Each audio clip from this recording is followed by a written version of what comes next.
Hi, I'm Remy Blumenfeld. Last time we spoke about how to tell if you're in a toxic friendship, and today I want to talk about how to bring a toxic friendship to an end. I bet you it feels stressful and tense when you just think about ending that friendship that's been giving you no joy for the past few months or years, but it takes a lot of courage and strength to end a friendship, and you can do it. Like with all things, if you take full responsibility for the conversation. Now, obviously, you may not be entirely to blame, and in a friendship, of course, you're not.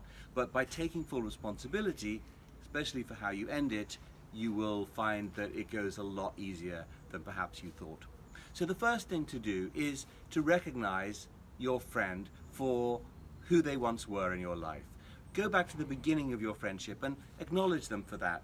Say something like, I just want to tell you that when we first met, and for many years or months, whatever is the case, you brought me a huge amount of joy, and when I was with you, I felt like the best possible version of myself. Next, apologize. I know this is hard because you may well think that your friend has done things which have caused you harm, but you are responsible because you haven't been entirely honest with them, especially how you've been reacting to them over the last few months or even years. So say something like, I want to apologize to you because I haven't been honest with you.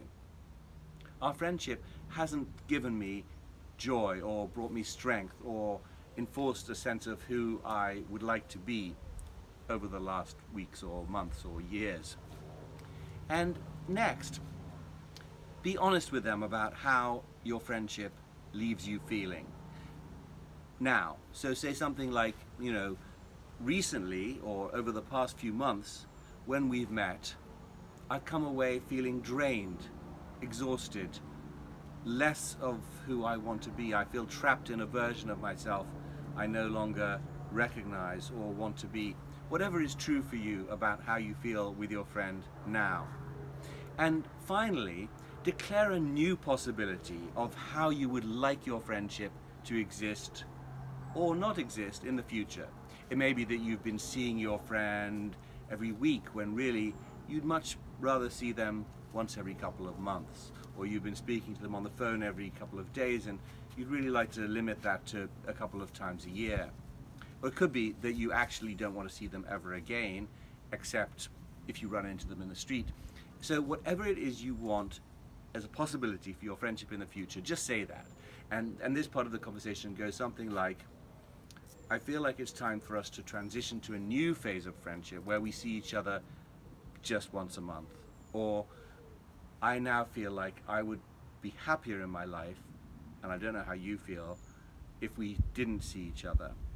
But of course, if we bump into each other, I would like us to remain cordial because our friendship has such an important place in my heart for where it was in the past and what it represents in my life.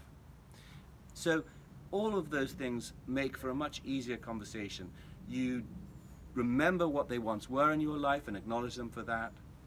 You apologize for not being honest with them about how you feel in the present.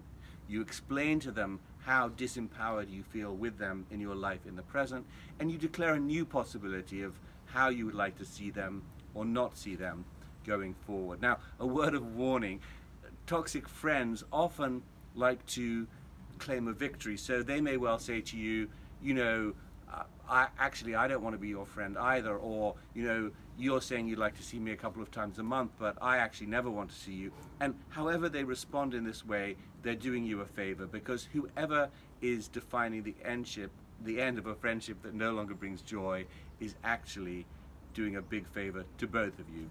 So remember, it takes great strength and great courage to end a friendship, and I wish you the very best in ending your toxic friendship.